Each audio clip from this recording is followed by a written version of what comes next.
उधर मध्य प्रदेश के रतलाम में प्लास्टिक की फैक्ट्री में भीषण आग लग गई। आग में फैक्ट्री में रखा सामान जलकर राख हो गया।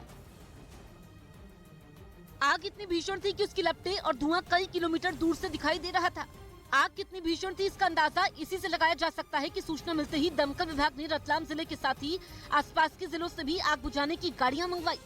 ये प्लास्टिक फैक्ट्री है यहाँ पे, इसमें कुछ देर पहले किसी अज्ञात कारण से आग लगी है। कुछ लोग शॉर्ट सर्किट बता रहे हैं। जिस फैक्ट्री में आग लगी उसमें प्लास्टिक के दाने और एग्रीकल्चर पाइप बनाने का काम होता है।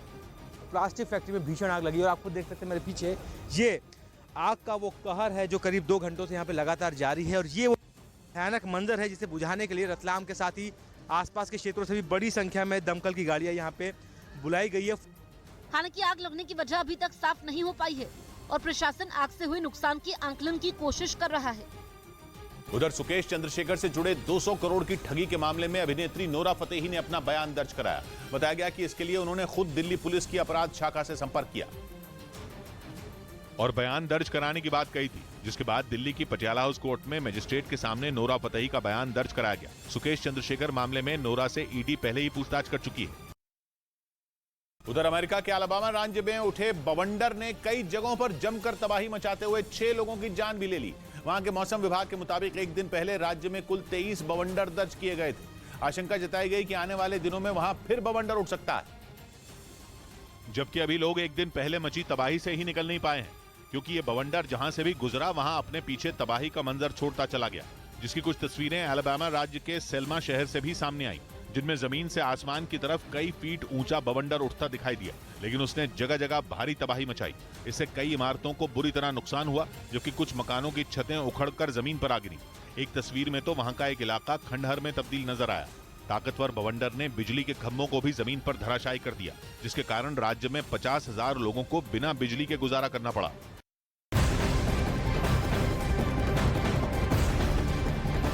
जम्मू कश्मीर के अलग अलग इलाकों में भारी बर्फबारी शुरू हो चुकी है। कई इलाकों में बर्फबारी ने लोगों की मुश्किलें बढ़ा दी हैं। भारी बर्फबारी के चलते जम्मू श्रीनगर हाईवे को बंद कर दिया गया है। जगह जगह गाड़ियां फंसी हुई है, तो वहीं इसे सेब किसानों के लिए अच्छा माना जा रहा है। तो वहीं दूसरी ओर सेना लोगों की मदद कर रही है। शोपिया के एक गांव से गर्भवती महिला को सेना के जवान कंधे पर उठाकर अस्पताल पहुंचाया। कई जगहों पर लोग सैलानी बर्फबारी का आनंद लेते भी दिखाई दिए।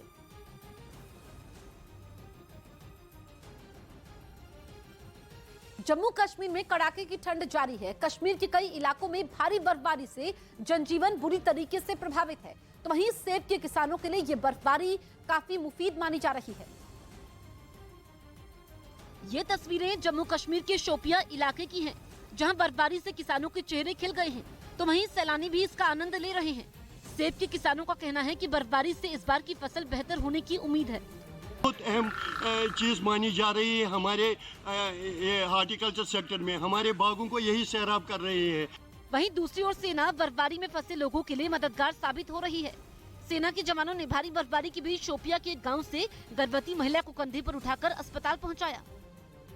वहीं श्रीनगर जम्मू राष्ट्रीय राजमार्ग पूरी तरह से बर्फ की सफेद चादर से पट गया है, जिसकी वजह से हाईवे पर आवाजाही को बंद कर दिया गया है। हाईवे पर कई गाड़ियां फंसी हुई हैं और लोगों को काफी मुश्किलों का सामना करना पड़ रहा है। तो वहीं दूसरी तरफ बर्फबारी से सैलानियों के चेहरे खिल गए हैं। कई इलाकों में सैलानी बर्फबारी का आनंद उठाते दिखाई दिए।